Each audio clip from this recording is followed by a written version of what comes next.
두 분이서 어떻게 생각하시는지 좀 궁금합니다.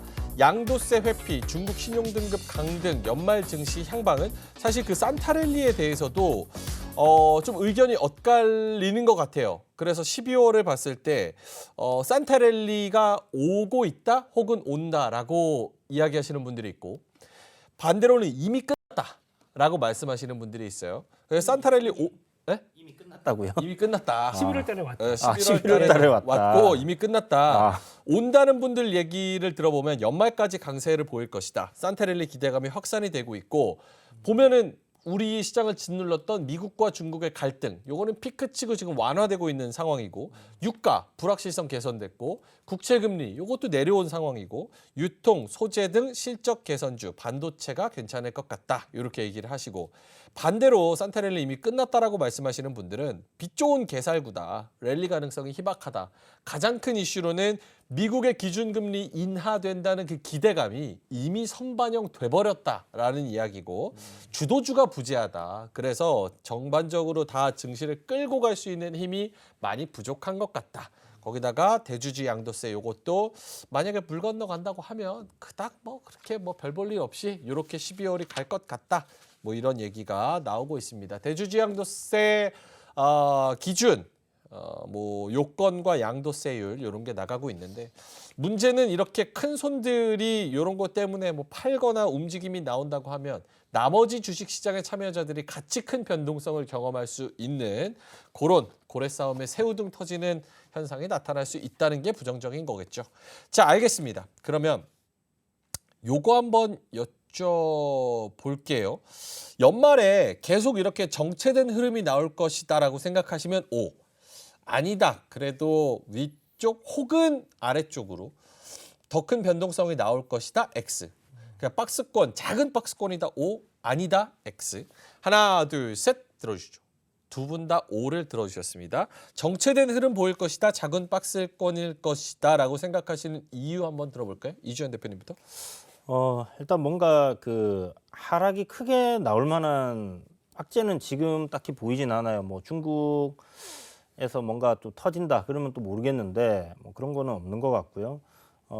지금 이제 하락으로 만약에 밀린다면 뭐 그거였죠. 경기 뭐 침체 뭐 이런 거 얘기하면서 또 이제 조정을 줄 수는 있다 생각을 하고요. 일단 뭐 각 지수 뭐 다우존스 같은 경우는 이제 뭐 전고점 넘어섰지만 나스닥이나 S&P 같은 경우 아직은 저항단이 놓여 있는 뭐 그런 상황이고 뭐 국내 증시도 아직 이제 저항 돌파 못한 상황에서 5일선 아래로 지금 조정이 나와 있는 상황이기 때문에 하방으로 크게 밀릴 것 같지는 않지만 그래도 약한 조정의 흐름은 좀 보일 가능성이 있지 않겠나 이렇게 생각이 들고요. 다만 조금 긍정적으로 볼 수 있는 부분은 독일 지수가 지금 종가 기준으로 신고가예요. 독일이요? 네. 와. 그러니까 독일이 어떻게 보면 이제 우리나라랑 좀 비슷하잖아요. 제조업, 수출 이쪽이니까 독일하고 축구를 보세요. 한번 좀 갖다 비비고 싶었습니다. 예. 네. 그래서 독일하고. 긍정적으로 보자면 물론 구조적으로 살짝 비슷한 면이 있다. 물론 선진국이고 저희 같은 이제 개도국이랑은 좀 차이가 있겠지만은 그래도 일단 뭐 얘기하신 것처럼 구조적인 그런 뭐 제조업을 좀 많이 하고 있는 그런 단에서의 어떤 흐름이 괜찮게 나오고 있는 게 좀 좋은 영향을 미칠 수 있지 않겠나. 중국장만 더 이상 안 빠지면 될 것 같다. 약간 이런 생각이 듭니다. 오케이, 알겠습니다. 김민수 대표님 그거 OX 앞에 꽂아주시면 좋을 것 같고 예. 역시나 O를 들어주셨기 때문에 작은 박스권에 뭐 이렇게 마무리가 될 것이다라고 생각하시는 이유는요? 똑같은데요. 똑같아요. 네. 근데 이제 시장이 보니까 외국인은 선물 따라 춤추는 장세입니다. 네. 기분이 오늘 꿀꿀한데 매도 주가 두루룩. 네. 근데 오늘 어제 좀 과했네. 오늘은 컨디션 괜찮아. 선물 매수 쫙. 이런 장세다 보니까 뭐 거기에 입맛에 맞게 왔다 갔다 하는 거니까 뭐 시장의 어떤 대형주 중심으로는 전혀 뭐 어떤 구심점이 없다고 봐야 되겠죠. 그런 상황 쪽에서 말씀하셨듯이 대주주 양도세는 물 건너 간 것 같습니다. 지금 이제 뭐 거래일 20거래일 남았는데 새로운 경제부총리 후보자도 얘기를 하더라고요. 네, 당연히 어떤 청와대 복심을 알고 있겠지만 지금 아무 얘기 없는 거 보니까 그냥 물 건너 간 쪽으로 봐야 될 것 같으면 이제 혹시나 싶었던 거 물량 나오기 시작하겠죠. 이거 받아내는 분위기 나올 것 같고 게다가 또 지금은 한 내일 모레 가게 되면 또 저희가 또 올해 내내 얘기했던 CPI 또 12월 달에 나올 것 같습니다. 그래서 이게 또 혹시나 앞에 3자에서 2자로 바뀌는 또 변화가 나오지 않을까의 또 기대감은 살짝 높은데 CPI는 언제 나오죠? 8일입니다. 8일. 네. 아. 네, 나오긴 시작하는데 이걸 가지고 이제 시장이 그전 같은 경우는 와 이제 이자를 봤어라고 환호하는 게 아니라 뜨뜻미지근하다. 그러면 왠지 또 분위기가 좀 그럴 것 같죠. 그리고 그거 나오고 고용지표 나오고 게다가 또 14일 날 FOMC 있고 FOMC. 네, 이렇게 쭉 있는 또 주요 일정들이 있다 보니까 그걸 일단 눈치만 보는 장세 쪽에 무게를 둬야 될 것 같고 근데 미국은 일단 한 단계 올라왔기 때문에 이제 또 Fear and Greed 쪽에서 그리드 쪽으로 쫙 움직이는 이런 상황 쪽에서 또 이제 직전 고점 때 갔으면 그렇겠죠 당연히 그런 상황들 다 종합해 봤을 때는 기대는 이만큼 했었는데 예. 이게 만약에 예상했던 흐름들까지 나온다 그러면 괜히 세론처럼 움직일 것 같은 이런 분위기가 또 시장에서 펼쳐 있기 때문에 국내도 눈치를 볼 수밖에 없다라는 쪽으로 보는데 근데 통계는 그렇더라고요. 12월은 누가 뭐래도 양봉이다. 1963년 이후 네. 네, 지금까지 통계를 내보게 되면 78%의 확률로 그래요. 네, 2.2%인가 양봉의 기운이 스물스물 올라왔다고 합니다. 그래서 산타렐리 얘기가 계속 있는 거예요? 단 미국입니다. 아 미국. 네, 단 미국이죠. 아 네. 그렇구나. 그게 오케이. 중요한 것 같고요. 그러면은 지금 같은 이벤트 앞으로 다가오는 이벤트를 두고도 지금 약간 시각차가 있는 것 같은데 이번 주에 고용 지표만 3개잖아요. 졸츠 나오고 그다음에 ADP 민간 고용 나오고 정부 고용 보고서 나오고 그리고 CPI에다가 다음 주에는 또 FOMC. 요 부분이 좀 증시의 방향성 혹은 모멘텀이 조금 위쪽으로 될 수 있는 확률도 있는지 왜냐하면 졸츠가 이제 나왔을 때도 조금 고용이 안 좋게 나오니까 확실히 금리 인상은 끝났고 이제 인하에 대한 기대감도 좀 더 커지는구나 라는 쪽으로 이번 고용 지표가 다 발표됐을 때 그런 쪽으로 방향을 조금 틀면 우리나라도 2,550 정도까지는 좀 노리는 쪽으로 위로 이왕 쓰시는 거 크게 쓰세요. 이게 뭡니까? 하면 2,550 가는 거 아닌가요? 네? 그럼 갈 것 같은데. 캘렉하면 네, 예. 캘렉 좀 해주세요. 캘렉하면 가는데 왜 안 가는 거예요? 그렇게 쉬운 건데. 그래서 약간 고용 보고서 이쪽이 모멘텀을 줄 수 있는 확률도 있는 건지 이주연 대표님. 저는 뭐 가능성이 있다 생각합니다. 일단 그 금리 인상에 대한 기대감은 거의 뭐 지금 없는 상황이기 그렇죠. 때문에 그러면 이제 확인 한번 한다라고 생각을 하고 그 끝나고 나서 이제 올라가는 그림 나온다라고 했을 때 이제 뭐 그동안에 피봇에 대한 기대감, 그러니까 금리 인하에 대한 기대감은 강하게 올라왔으니까 조금 쉬어가는 흐름으로 잔잔하게 이렇게 좀 움직이는 그림 만들어질 것 같고요. 신고가 저항단 돌파할 때 뭐 쫙 치고 올라가서 돌파하고 쭉쭉 가면 좋겠지만 예. 그렇게 돌파 시원시원하게 나올 것 같지는 않습니다. 그냥 좀 찌글찌글하게 돌파하는 그런 그림 그렇게 되지 않겠나 싶고 그 전에 뭐 한번 이렇게 눌렀다가 가면 우리 그 전문 용어로 그런 얘기하죠. 컵 위드 핸들. 컵 위드 핸드? 그게 뭐예요? 컵 위드 핸들. 그런 그림이 약간 나올 수 있지 않겠나. 그래프적으로 이렇게 컵이 있으면 컵의 손잡이 같은 그런 차트 모양이 네. 있다 이렇게. 컵을 위에 올려놓지 마라 이런 얘기입니다. 컵 위드 핸드. 핸들. 자동차 핸들. 예. 네, 알겠습니다. 네. 끝인가요? 네네. 그래서 그렇게 되지 알겠습니다. 않겠나. 역시 시장이 재미가 없나 보네요. 별로 하실 말씀들이 없는 것 같아서. 김민수 대표님은 어떠세요? 고용지표 쫙 나오고 CPI 플러스 FOMC 요거 뭔가 전환점 혹은 기폭제 안 됩니까? 제가 보기엔 몇 가지를 확인해야 될 것 같습니다. 이게 뭐냐면은 매크로 지표들이 일단 지금 그나마 외국인들이 관심이 없는 게 달러가 다시 강세로 갑니다. 네. 네, 물론 지금 그렇게 좋다고 하게 되면 닥스가 그렇게 좋고 닥스 여기 독일입니다. 네, 유로스톡스 그렇게 좋고 하게 되면 일단 유로와 강세 쪽으로 같이 가줘야 되는데 그게 못 가지고 있어요. 그러니까 이거에 대한 신뢰가 높으냐 아직 잘 모르겠습니다. 그러다 보니까 달러가 여전히 강하게 되면 원화는 여전히 1,310원대 이상에서 움직일 거고 그런 쪽이라고 하게 되면 약간 또 외국인들의 수급을 자극할 만한 게 좀 없다라는 쪽들도 중요하게 봐야 될 것 같고 근데 원래 이 시점쯤 되면은 내년을 보고 거기다 또 대한민국의 그래도 또 하나의 축이라고 하게 되면 반도체도 있고 2차전지 뭐 바닥권이란 인식이 좀 커지게 되면 이것도 좀 들썩들썩하게 되면 외국인들의 변화가 좀 나아질 텐데 이게 좀 시원치 않다 보니까 뭐 환율이나 매크로 지표나 이런 것들이 다 같이 그렇게 끌고 있기 때문에 이게 좀 변화가 들어오면서 이제 미국이 그러면 약해졌다. 그러니까 미국이 즉 원하는 수치까지 보여준다. 그러면 매크로 지표들이 약하면서 나오는 변화들이 같이 연결이 돼야 되는데 이게 단절돼 버리기 시작한다 그러면은 아마 국내 시장에 미치는 파장들은 생각했던 것보다 그렇게 크게 좋아지는 않을 것 같습니다. 그리고 그렇기 때문에 네. 별로 안 들으시네요. 예, 하지만 중요한 거는 네, 채팅이 더 중요하죠. 그렇습니다. 근데 중요한 거는 지금 시점 쪽에서 시장 방향 보면서 가재미처럼 돼야 되겠죠. 가재미처럼 네. 눈을 눈치- 180도 열어놔야 됩니다. 그렇죠. 착 보다가 네, 잠자리 눈. 그렇죠. 다 봐야 돼요. 눈이 피곤하네 갑자기. 네. 그런 상황 쪽에서 만약에 이제 시장 대응이 좀 그렇다 그러면 여전히 포인트는 섹터랑 종목 섹터랑 종목. 이주연이 되자 이런 쪽으로 가야 될 것 같습니다. 아니 근데 사실 2024년도 2020은 길게 좀 보시는 분들은 내년까지. 네, 뭐 지금 큰 그림 자체는 금리 인하 쪽으로 갈 거니까 그렇죠. 그러면 그런 단에서 이제 내가 뭐 단기적으로 트레이딩이 안 되면 좀 긴 투자의 관점이면 그냥 만약 조정 나온다면 땡큐 하고 사야 되는 시점 아닐까요? 모아가야 되는 시점? 그래서 다음 질문은 그거를 좀 여쭤보려고 그랬는데. 아, 그래요? 지금 요렇게 지지부진하면 아예 여기 그 뭐 기사나 분석에서도 전략이 좀 나뉘어요. 아예 저평가에 좀 좋은 실적이 나오는 그런 주식들을 사놓고 길게 시간을 투자하는 개념으로 접근을 해야 되는 건지, 아니면 개별적으로 움직이는 종목은 좀 활발하잖아요, 사실은. 그래서 좀 위험을 무릅쓰고라도 트레이딩에 좀 적극적으로 임해야 되는 건지, 어느 쪽이 물론 개인 성향에 따라 다 다르겠지만 어느 쪽이 그래도 확률이 좀 더 좋을까 이런 생각이 좀 드는데 이주연 대표님 어떠세요?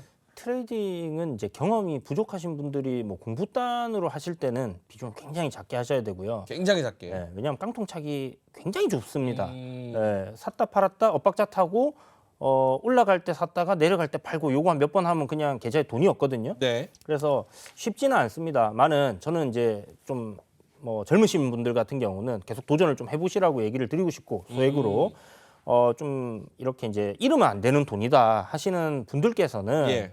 시간 투자를 하시는 게 맞죠, 사실은. 그렇게 해서 뭔가 이 향후 주도 섹터가 될 만한 그런 종목들, 좋은 종목들, 실적이 증가하고 산업이 커질 수 있는 그런 딴의 어떤 종목들을 조정 나올 때, 올라갈 때 양봉 나오면 꼭 지금이냐 하고 사지 마시고 분할로 조금 잔잔하게 접근을 해두시면 시장은 좀 시간 투자했을 때 분명히 수익을 줄 수 있는 그런 흐름으로 갈 것 같습니다. 그러니까 오케이. 그런 쪽으로 보는 게 좋을 것 같아요. 알겠습니다. 시간을 투자해야 되는 섹터와 종목은 어떤 건지 잠시 후에 여쭤보도록 하고, 김민수 대표님은 어떠세요? 트레이딩 혹은 시간 투자로 중장기? 시간 투자 안 하시잖아요. 하고 있죠. 오. 중장기 계좌가 또 따로 있습니다. 나눠서? 네. 미국 주식이요. 아니 미국 주식 비중 요번에 확 줄였어요. 오. 네, 그래서 한국 주식 요번에 하려고. 오, 뭔가 좀 도전적으로. 그건 아니고 항상 왔다 갔다. 그럼 민수 대표님 얘기해 주세요. 아, 예. 대표님요. 아, 제가- 옆집 물어보지 마시고. 제가 진행이 아니죠. 예, 죄송합니다. 예. 일단 지금 상황에서 두 가지 양동작전을 다 쓰면 좋겠는데 네. 돈은 한계가 있는 만큼. 근데 지금 아마 그런 생각은 듭니다. 어차피 지금 그동안 좀 주도적인 흐름 갖추다가 보면 이제 계속 출렁임을 보이는 섹터는 그래도 뭐 살아 있는데 어떤 특정한 시즌 가게 되면 밀립니다. 그게 대표적인 게 IT, 반도체 쪽이겠죠. 이런 쪽은 이번 기회 때 또 오히려 기회로 활용하는 게 좋지 않나 하는 생각이 들고 있고, 뭐 여전히 나오는 얘기들로 보게 되면은 내년을 바라보면서 이제 반도체 쪽이나 IT 쪽은 개선에 대한 욕구가 상당히 커져 있는 상황들인데, 이게 지금 대한민국은 또 그거를 하나의 축으로 바라보는 중국이 흔들리게 되면 예. 수요에 대한 관점들이 약간 또 기스가 나는 거 아니냐라는 쪽에서 또 바라보긴 하고 있지만, 역시나 어떤 사이클상으로 봤을 때는 회복한다 쪽으로 봤을 때 차라리 시간을 투자한다고 하게 되면 그쪽에 좀 더 무게를 싣고 대가는 게 맞지 않나 싶고요. 그밖에 나머지 뭐 움직이는 섹터는 그날 입맛에 맞게. 입맛에 맞게. 근데 지금 보니까 시세 연속성이 별로 없습니다. 어제 만약에 바이오주가 강했다. 오늘 그 아침에 시가에 잠깐 살짝 해서 팔기에만 아주 빠르게 주고 다른 섹터가 움직입니다. 그러다 보니까 시세 연속성에 대해서는 계속 의문을 가지시면서, 그러니까 일단은 오늘만 살고 보자. 하루살이 심정으로 오케이. 오늘 대응하고 그다음에 또 현금 갖고 있다가 내일 또 새로운 섹터로 또 대응하고, 이게 더 빠른 매매가 아닌가 싶습니다. 알겠습니다. 그러면 트레이딩은 요거 짧게만, 이주연 대표님 혹시나 이제 트레이딩에 관심을 가지게 되는 분들은 네. 팁 하나만 주신다면, 뭐 그날의 트레이딩 종목을 선정하게 되는 과정이라든지, 혹은 뭐 손절을 진짜 짧게 잡아라, 그리고 손절 칼같이 지켜라, 이런 것도 될 수도 있고. 팁 이거 그냥 너무 짧게 설명할 수가 없는데 트레이딩에 대해 설명하는 거는 어찌됐든 이제 중요한 건 그건 것 같아요. 손절 안 할 거면 하지 마라. 아, 손절 일단 뭘 하든 일단 손절은 가장 우선이 돼야 되는 거예요. 그러니까 내가 뭐 어떤 종목이든 뭐 사실 거래대금 큰 종목들 내에서의 시장의 인기 종목들로 당연히 트레이딩을 해야 되는 거고, 그런데 거기서 이제 접근을 했는데 예를 들어서 뭐 물릴 수 있잖아요. 물릴 수는 있지만 그 손절을 못 할 것 같으면 주식 투자를 안 하는 게 맞습니다. 그런데 일단 거기에다 트레이딩까지 하겠다. 그러면 일단 손절은 무조건 우선순위. 그러니까 내가 사는 거를 생각하지 말고 요게 어디가 깨지면 내가 손절을 해야 될까? 이거부터 먼저 생각하고 접근하시는 게 좋을 것 같아요. 누울 자리 보고 다리를 좀 뻗어야 돼. 뭐 그렇게 생각하시면 알겠습니다. 자, 그럼 종목 하나씩만 받고 가볼게요. 여기 종목을 주시긴 했는데 이게 중장기적인지 아니면 어떤 전략을 짜야 되는 건지도 같이 말씀을 해주시는 게 중요할 것 같아요. 김민수 대표님부터. 네, 단기입니다. 단기. 일정 따라서 움직일 만한 종목인데 요즘 보니까 컨텐츠가 움직입니다. 컨텐츠도 조금 확장해 보게 되면 STU입니다. 네, 컨텐츠 쪽에서도 NFT를 활용해서 또 예전에 저희가 잊고 있었던 쪽이죠. 이쪽이 다시 살아서 뭔가 부활의 기미가 스물스물 나오는 섹터다 보니까 그쪽에 한 종목 DNC 미디어고요. DNC 미디어. 네, 이 종목은 일단 그냥 기승전 나 혼자만 레벨업 이어가지고 애니메이션 나오고 거기다 게임까지 나옵니다. 내년 1분기에. 그러다 보니까 IP가 확장되는데 요거 좀 인기가 특히 일본 쪽에서 애니메이션 나오는 반응들이 상당히 기대감이 높다고 합니다. 그래서 이렇게 좋은 얘기하는데 하품을 하시면 어떡합니까? 아니요, 저 보고 있었어요. 네. 이게 깜짝 놀라신 거죠? 제가 언제 하품을 했습니까? 이렇게 좋은 종목이 턱이 아파서 살짝 벌린 거죠. 예. 네. 그래서 이렇게 나왔을 때 아마 변화를 보게 되면 아마 그러니까 다음 1월 달 부분까지는 계속 컨텐츠 관련된 종목들은 체크해야 되는 게 맞다. 이런 쪽에서 움직임 보고 아마 목표가는 일단 다음 저항권까지 보게 되면 3만 원대 정도까지는 일단 지지적 고점이죠. 들어올 걸로 보여지고 있고 손절가는 23,000원으로 말씀드리겠습니다. 요게 잘 됩니까? 나 혼자 레벨업? 나 혼자만 레벨업? 안 보셨어요? 아이고 이게 또 일단 자동차 쪽에서 리뷰를 많이 하시느라고 이걸 좀 소홀히 하신 것 같은데 저 웹툰을 안 봐요. 예. 그러면 대한민국에서 살아가기가 조금 힘드실 겁니다. 그래요? 네. 근데 잘 된다 이거죠? 네, 잘 되다마다요. 이미 다 완결됐습니다. 오케이. 네. 이거 인기 많다 그러네요. 우리 PD님도. 끝이 조금 흐지부지해서 좀 그렇긴 했는데 스포하지 마세요. 오늘 볼 거예요. 예. 조회수가 143억 회라고 PD님이 또 알려주시네요. 네. 이야, 143억 회요? 이야, 오케이. 집에 가서 꼭 볼게요. 알겠습니다. 나 혼자만 레벨업 DNC 미디어 목표가 주셨나요?